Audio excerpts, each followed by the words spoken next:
Welcome back to our Sidus Link Pro user guide series. This is our step-by-step guide to setup, patching, setting levels, recording cues, and much more. Welcome to Recording Cues.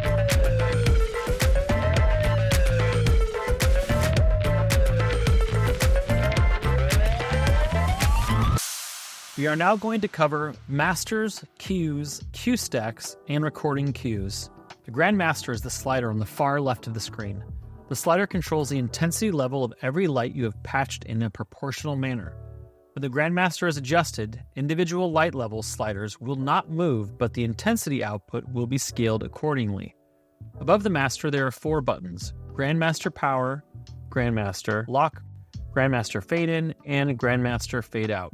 The Grandmaster Power button is a simple way to execute a fade of every light in your scene. The time to fade out is set by the Fade Out button.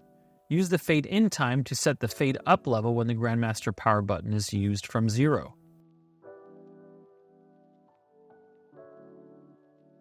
The Grandmaster Lock button is used to lock the level of the Grandmaster. The level of the Grandmaster is not recorded into cues, but it does affect both cue intensity levels and lights on the stage that have not been recorded. Adjusting the Grandmaster is not something that needs to be done often. Mostly it is used in punting situations or to turn off the lights while the company is at lunch. There's a little caret next to the Grandmaster to hide the slider to give you more real estate. Go ahead and close the Grandmaster. In Sidus Link Pro, there are 10 masters along the bottom in cue stack display. The 10 cue stack masters here are a new feature in Sidus Link Pro. To save levels and colors brought onto your stage, you will record these attributes as cues and play them back on the masters. The masters can have individual cues and act like a one-shot fader, or they can have cue stacks loaded onto them. A cue stack is more than one cue recorded to create a cue sequence. To the left of the cue stack's display, there are 3 master view display toggles. The Actions toggle shows you the cue stack's name and your action button.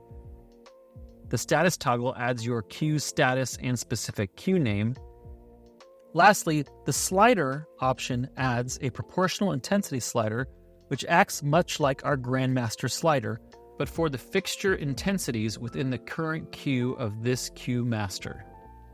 So, let's record a cue. Let's bring a light onto the stage and set it to 20% at 5000K. Next, tap Record to record the cue. This will bring up the Create New Cue window. When recording and playing back cues, each cue has a cue name, cue card color for easy visual reference, fade time, and cue action. The cue name is auto-generated based on the cue number in the list, but you can also name it here, and it will show up on your cue card. You should name your cue with the name of the scene you are in, like Scene 21 Apple that you could get from the camera slate, or the step of the effect that you are creating, like Step 1, or Blue Lightning, or Blue Cue. The fade time is the time to transition from one cue to the next, or the time from an unloaded cue to a loaded cue. The default fade time is 0. Use the quick buttons to easily set your fade time. The action of a cue can be hold, bump, latch, or wait time. The cue action describes different cue playback behavior after the cue has loaded. When a cue is loaded, this means it is outputting DMX. The cue status will say hold or be counting the wait time. Any cue that is playing back can be unloaded by tapping on the cue stack name and tapping unload. When a cue is unloaded, it is not outputting DMX and will have a dash in the cue status. Once a cue is recorded, it creates a colored cue card. Press and hold on a cue card will bring up many options. We have the option to set the cue card color, rename cue, duplicate cue, and delete cue. Let's go through each of the options of cue actions and give examples.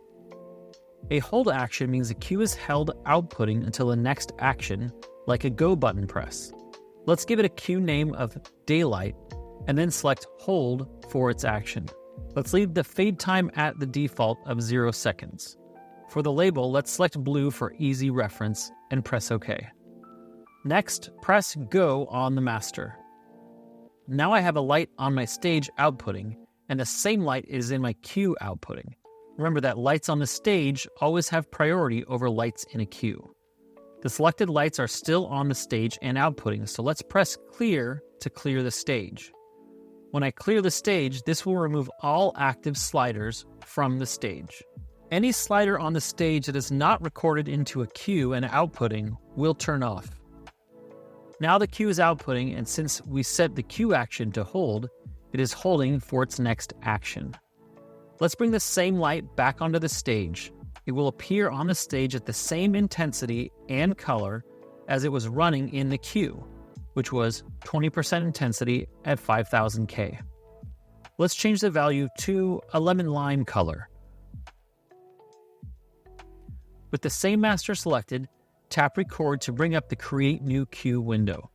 Now I have a few new options on my Create New Cue window because I'm adding it to a master that already has a cue.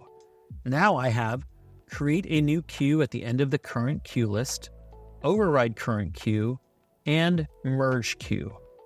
Create a new cue at the end of the current cue list is pretty self-explanatory, and it is the default. Override Current Cue will replace the current cue with what is on the stage. A merge cue function will add any fixtures from the stage to the current cue. It will replace any existing fixtures saved in the cue with the values from the stage. Merge cue will often be used for updating your look after you have saved it. Let's leave the default Create a New Cue at the end of the current cue list. Next, let's give it a name, Lemon Lime. For actions, let's select Hold and leave the fade time at 0 for now, then set a color for reference and press OK. Now our light on the stage is different from the cue running underneath it because we haven't pressed Go yet. If we clear the stage, the light will return to the level set in Q1, which is 20% intensity at 5000K. Let's go ahead and tap Clear. The light should change back to 5000K. Now we have two cues recorded, Daylight and Lemon Lime. Because our cue action is Hold, the cue will output until the next cue action. When a cue is loaded and outputting, and a new cue is recorded, the current cue will remain playing. When a cue is not loaded, and a new cue is recorded, the new cue will be ready for output if the action button is pressed. Go ahead and press Next. It changes to the cue Lemon Lime. The cue card also changes to Lemon Lime. Tap it again and again. You can see the light is changing accordingly. Next, let's give our cue stack a name. Cue stack names can be organized by the set or location of the cue stack. For example, interior bedroom day, exterior barn night. To rename our cue stack, tap on Cue Stack Name and then tap Rename. Let's name this cue stack as Cue Hold Example. We will talk more about cue stack list in a few minutes. The next cue action is Latch. A latch action means the cue is loaded with the first action button press and then unloaded with another button press. This does not mean the light is on and off, but it can be used for this purpose. First, let's create an example of a latch being used as an on-off. Let's bring a light onto the stage and set a level of 50% intensity and select a nice green from the HSI wheel. Next, select an open master and tap Record. Give the cue the name Latch On and select the cue option of Latch. Then press OK. Let's clear the stage. Now tap Go, and the light will go to the color and level recorded in the cue. Now if you press Unlatch, the cue will unload. In this example, it is going from the off state to the on state. Now with the cue on, let's record a new cue on a new master with the same light fixture. But let's set it to 100% magenta. Select the fixture, and from the HSI tab, select a magenta and slide it up to 100% intensity. Tap a new master, and then tap Record. Give it a name Latch Magenta. And choose Latch as the cue action and press OK. We have a cue running on Master 3, which is 50% green, And now we have a new cue on master 6, which is 100% magenta. So let's clear our stage. Now when we tap go on the new cue, we can see it is not actually going from off to on. It is going from whatever that light was currently at to 100% magenta. In this case, it's going from 50% intensity and green to 100% intensity and magenta. A bump action will proportionally output the recorded parameters as long as you are holding down the bump button, and then it will unload the parameters when you let go. Let's unload our cue with our Latch Magenta example running. Tap on a cue stack name and then tap on load. Now let's select the same fixture which comes onto our stage at 50% green because the cue Latch On is still loaded on master 3. Now let's make it 100% intensity, and from the HSI wheel, select a teal blue. Tap a new master and tap record. Let's name it bump and select bump from the cue actions. Then press OK. Now every time you tap the bump button, the light will output to the level recorded as long as you are holding the bump action. Go ahead and tap bump a few times. And now tap and hold it for different durations. You will see that the light outputs only when you are holding down the bump button. Think of a bump action cue as an instantaneous on cue, whereas a latched cue prepares any cue in the stack to be turned on and off without needing to make an off state. Wait time is used to give a certain amount of time to hold on the cue before advancing to the next cue. This can be used when creating a simple chase of, say, red, green, blue. If you want each color to be on for half a second, you would set the cue action to wait and the wait time to 0.5 seconds. Wait time can be 0 if you want to immediately change to the next cue when the fade time has finished. Let's record a simple chase of a traffic light. Clear your stage and unload any cues that are running by tapping on the cue stack name and tapping unload. Select the fixture that you want to control from the fixture list to bring it onto the stage. Let's make it start with green, so let's select 50% intensity and then select green from the HSI menu. Tap and open master and tap record. On the pop-up, let's title this cue green light. We will select a wait time and set it for 4 seconds. Then select a green label for easy identification. Next, from the HSI menu, let's change the light to yellow and then tap record. On the create a new cue pop-up, let's label it yellow, select wait as the cue action, set a time of 1 second, and then choose the yellow label and press OK. Lastly, let's make the red light. Select the light and then choose red from the HSI tab. Tap record, and on the new cue window, let's label it red, set the cue action for wait, and a time of 6 seconds, and press OK. So let's clear out our stage and then press go. It will wait for 4 seconds on green and count down, then it will do 1 second on yellow, and then 6 seconds on red, and repeat. You can see on the cue card, it shows the total time until the next cue, and the cue status counts down the time until it advances. We made a simple 3-step cue with different wait times. Let's label this cue stack as Scene 21 Traffic Light. Now let's talk about fade time. The fade time is the time to transition from one cue to the next, or the time from an unloaded cue to a loaded cue. Fade time will fade intensity and the color parameters. Let's try it out. Bring a light onto the stage by tapping it on the fixture list. Let's set this light to 100% intensity and choose a light blue from the HSI tab. Tap and open master and then tap record. On the create a new cue pop-up, give it a cue name of light blue, select a cue action of hold, and let's give it a fade time of 3 seconds.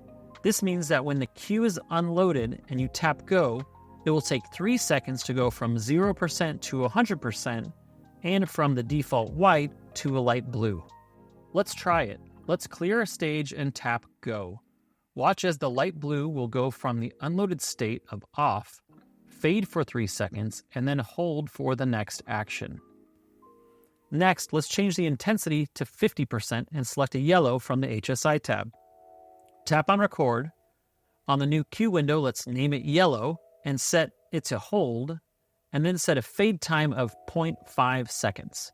This means the transition from Q1 to Q2 will take a half a second.